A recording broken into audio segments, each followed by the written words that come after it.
Pasukan 212 siap melakukan saweran massal kepada Anies. Anies hanya butuh bantuan mereka. Apalagi kalau misalnya Anies memutuskan cawapresnya adalah Novel Bamukmin. Ini bakal jadi pasangan paling mengerikan abad ini. Bayangkan saja, Novel pernah bilang dirinya didukung banyak orang untuk menjadi calon wakil presiden. Bahkan dia yakin punya modal masa PA 212 yang mencapai 13 juta orang.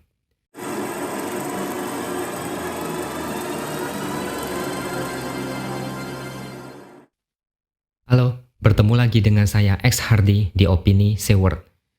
Hari ini saya akan bicara tentang oligarki. Kalau bicara soal tudingan dari kelompok sebelah kepada pemerintahan Jokowi, maka salah satunya adalah terkait oligarki. Banyak yang menuding pemerintahan Jokowi dikendalikan oleh oligarki. Apalagi si kakek tua Amin Rais. Dia termasuk paling suka bicara tentang oligarki. Menurut dia, Jokowi seperti dipegang tengkuknya oleh kelompok oligarki yang mengarahkan jalannya pemerintahan, tidak berdaulat dan tidak mengutamakan kepentingan rakyat yang memilihnya. Jokowi dikendalikan dan tidak menuruti apa maunya rakyat.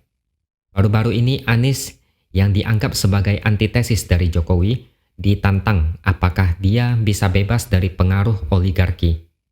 Anies selama ini dibanggakan pendukungnya sebagai simbol perlawanan terhadap oligarki. Ini mirip dengan narasi buzzer. Pemerintah punya buzzer, sedangkan kelompok sebelah sangat suci sehingga tidak perlu buzzer. Pemerintahan Jokowi dikuasai oligarki, sedangkan Anies sangat suci tanpa oligarki.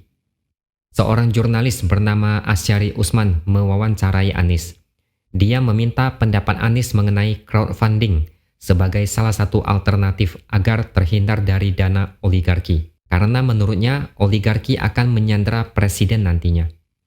Lalu apa komentar Anies? Anies mah apapun oke-oke saja. Namanya aja tidak punya planning jelas. Anies selama ini tebar pesona bukan untuk menawarkan visi dan solusi, tapi lebih cenderung pamer keahlian tata kata agar masyarakat terpana, terpukau, dan jatuh cinta agar di pemilu nanti mereka memilih Anies. Anies menyambut positif usulan crowdfunding. Menurut dia itu namanya saweran. Istilah kerennya adalah crowdfunding. Bagi yang belum tahu apa itu crowdfunding, itu terdiri dari dua kata dari bahasa Inggris yaitu crowd dan funding. Crowd artinya massa atau banyak orang. Funding artinya pendanaan. Istilah ini biasanya dipakai dalam konteks bisnis. Crowdfunding adalah sebuah bentuk pendanaan kepada orang yang membutuhkan dana untuk mengembangkan atau ekspansi usaha, di mana pendanaan tersebut terkumpul dari banyak orang. Dalam politik, bisa diartikan sebagai banyak orang memberikan dana untuk keperluan nyapres tokoh tertentu. Kita semua tahu, biaya pilpres itu mahal, mencapai triliunan. Dananya kadang dari kantong pribadi, kadang dari donatur besar atau bandar, kadang dari orang biasa, dan lain-lain. Sedangkan Anies, sudah pasti kantong pribadi tidak akan cukup. Anies bilang aksi saweran semacam ini bisa menjadi solusi untuk meredam pengaruh oligarki, sehingga tidak menjadi beban bagi pengemban tanggung jawabnya nanti. Dengan gaya bicara yang khas, penuh gula manis, dia mengajak semua orang untuk mengambil tanggung jawab kalau menginginkan perubahan dan Indonesia yang lebih baik. Yang paling lucu adalah Anies mengaku sering bertemu dengan para pendukung dan relawan yang memberikan tenaga mereka untuk mengusungnya. Dia mengaku tidak punya beban berhadapan dengan donatur raksasa. Dia mengaku tidak ada donatur seperti itu. Yang ada hanyalah rakyat yang kebanyakan berjuang di Jakarta. Jadi Anies meminta saweran agar bisa nyapres tanpa pengaruh oligarki. Apakah itu mungkin? Bisa saja sih, tapi hanya ada satu solusinya. Ajak pasukan 212 untuk menyumbang kepada Anies. Jumlah mereka ada 7 juta orang. Satu orang menyumbang 10.000 setiap bulan, maka bisa terkumpul sebanyak 70 miliar. Tiap bulan, 7 juta pasukan 212 dikutip sumbangan bulanan Rp10.000. Maka dalam 1 tahun, uang yang terkumpul mencapai 840 miliar rupiah. Ini sudah lebih dari cukup sebagai modalnya pres, tanpa sumbangan dari kelompok lain dan oligarki. Harusnya Anies menyadari potensinya yang begitu besar. 7 juta pasukan 212 sudah sangat cukup. Oligarki tidak laku. uang dari bandar juga tidak diperlukan lagi. Maka Anies bisa melenggang ke Pilpres 2024 tanpa memusingkan soal dana besar. Pasukan 212 siap melakukan saweran massal kepada Anies. Anies hanya butuh bantuan mereka. Apalagi kalau misalnya Anies memutuskan cawapresnya adalah Novel Bamukmin. Ini bakal jadi pasangan paling mengerikan abad ini. Bayangkan saja, Novel pernah bilang dirinya didukung banyak orang untuk menjadi calon wakil presiden. Bahkan dia yakin punya modal masa PA212 yang mencapai 13 juta orang. Satu orang bisa mewakili 10 orang, sehingga total suara dukungan mencapai 130 juta dukungan. Hampir separuh dari total rakyat Indonesia. Kalau Anies menggait Novel Bamukmin, potensi 130 juta suara sangat menggiurkan, seperti melihat masakan lobster bakar. Jika mereka masing-masing menyumbang Rp10.000 saja, jumlahnya bikin merinding. Kenapa Anies tidak berpikir sampai sejauh itu? Kalau mau, Anies tinggal panggil Rizik untuk meminta mereka semua menyumbang. Bagi yang menyumbang, bisa mendapatkan sertifikat kepemilikan kafling surga.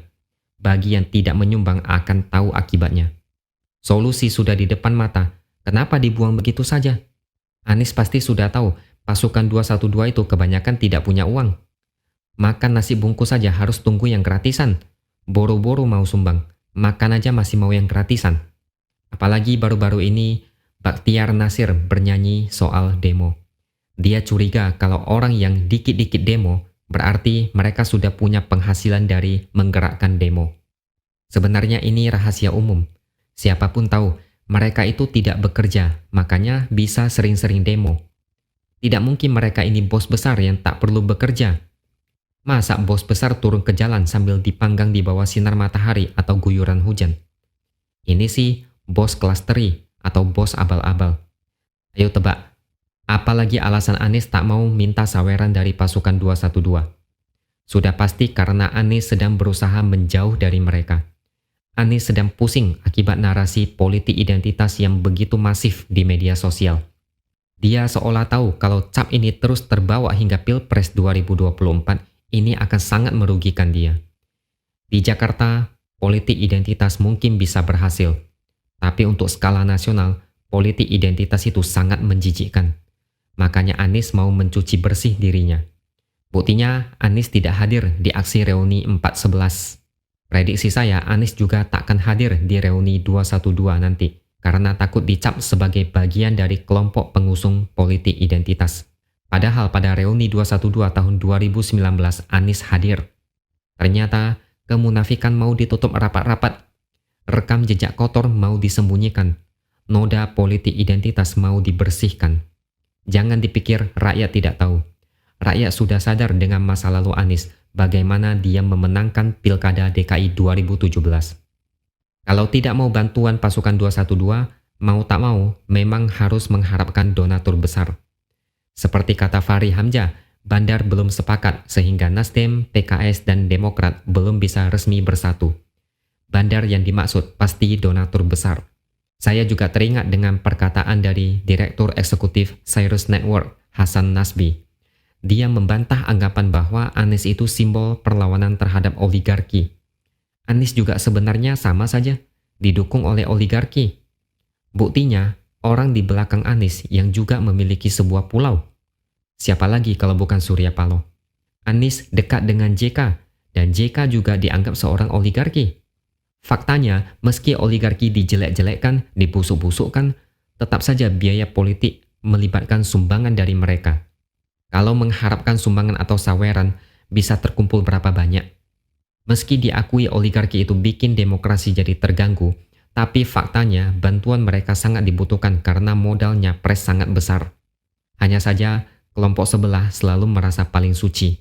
Ini yang paling bikin mual. Jangan bilang bebas dari oligarki kecuali 7 juta pasukan 212 sudah menyumbang. Sekian dulu opini dari saya. Subscribe channel ini dan tinggalkan komentar Anda di bawah. Kita akan berjumpa lagi di lain kesempatan.